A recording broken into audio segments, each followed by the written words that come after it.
Assalamualaikum warahmatullahi wabarakatuh, Sobat Wangi semuanya. Salam sehat dan sejahtera. Hari ini kami akan membuka cepuk yang kita bisa lihat di belakang kami.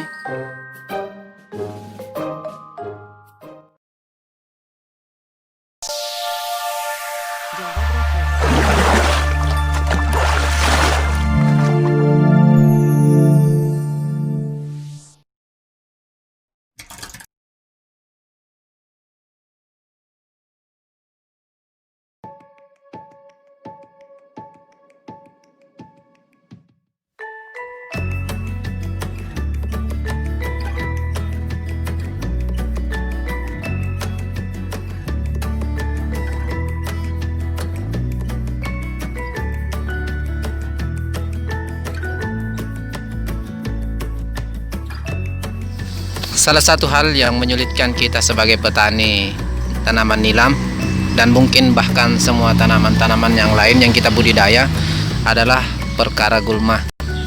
Jadi perkara gulma ini jika kita keliru dalam mengantisipasi sejak dini atau sejak awal, itu akan menjadi hal yang menyulitkan kita dalam proses budidaya selanjutnya. Di sini kami akan menjelaskan tentang jenis racun atau herbisida yang akan kita gunakan sejak awal agar pertumbuhan gulma ini bisa kita atasi sejak dini, sehingga proses budidaya selanjutnya ini agak mudah. Di sini kami perlihatkan ada dua jenis herbisida, yang satu berbentuk sistemik dan yang satu berbentuk kontak. Namun di sini kami tidak menyarankan menggunakan produk berbahan kontak seperti yang kita lihat tadi, karena ada beberapa jenis gulma yang sulit kita matikan atau musnahkan dengan produk itu, dengan bahan tersebut. Di sini juga kami akan memperlihatkan beberapa jenis campuran bahan aktif herbisida, sehingga semua gulma yang ada di sekitar tanaman nilam kita ini kita musnahkan sebelum cepuk atau penutup tanaman nilam kita buka. Jadi sini kami sarankan untuk menggunakan produk sistemik. Jadi waktu pengaplikasian produk herbisida untuk membasmi gulma yang ada di sekitar tanaman nilam ini sebaiknya kita lakukan antara 2 atau 3 hari sebelum penutup nilam kita ini kita buka. Ini agar memberikan perlindungan kepada tanaman nilam sehingga tidak terkena herbisida pada saat melakukan penyemprotan. Jadi kita bisa melihat di sini ada beberapa jenis gulma yang sangat kebal untuk jenis herbisida apapun, seperti rumput lulangan atau rumput teki. Jadi gulma seperti ini contohnya, ini juga sangat sulit untuk kita musnahkan, apalagi hanya menggunakan produk herbisida kontak. Jadi di sini kami sarankan menggunakan produk herbisida yang sudah teruji di lahan kita untuk kita gunakan, karena ini adalah start awal untuk tanaman nilam kita. Bila saja ini berhasil, nilam kita akan aman. Jadi proses pengaplikasian produk herbisida ini kita bisa spray secara bebas tanpa takut akan mengenai tanaman nilam kita, atau bahkan ada dampak yang terjadi pada tanaman nilam kita, karena nilam kita ini masih terlindung oleh penutup gelas yang kita gunakan pada saat proses penanaman. Dengan proses seperti ini, gulma yang ada pada tanaman nilam kita ini itu bisa musnah dan bisa bertahan hingga 3 atau 4 pekan ke depan, baru gulma kecil akan tumbuh. Jadi ini sangat baik untuk proses perkembangan tanaman nilam kita.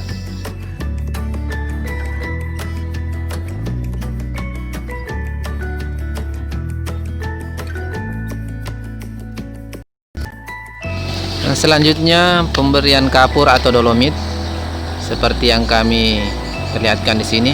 Jadi kami menggunakan dolomit dengan mis 100. Ini akan kami tebar ke lahan kami karena jumlahnya terbatas. Yani kami memberikan dolomit itu bertahap setiap pohon tanaman nilam kami seperti ini.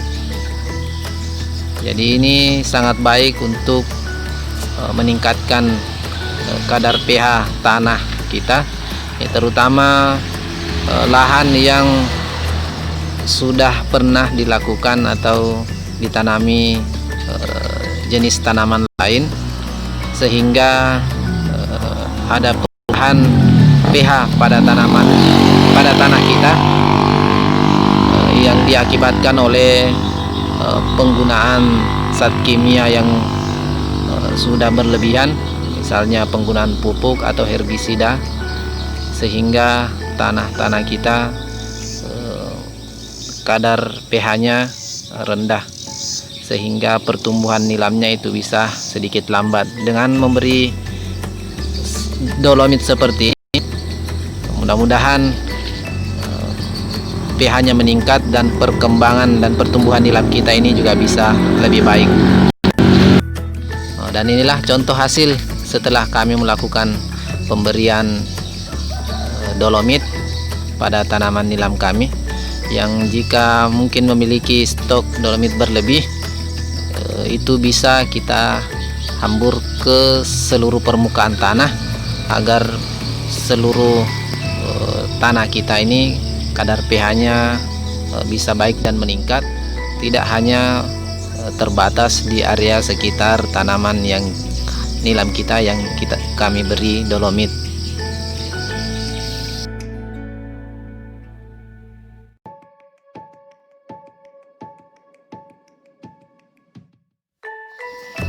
Jadi tahap ketiga sebelum membuka cepuk atau penutup tanaman nilam, jadi sebaiknya kita lakukan seperti ini, jangan membuka secara langsung biasanya itu berada pada musim kemarau atau musim panas, karena itu akibat fatal buat tanaman nilam kita yang baru tumbuh.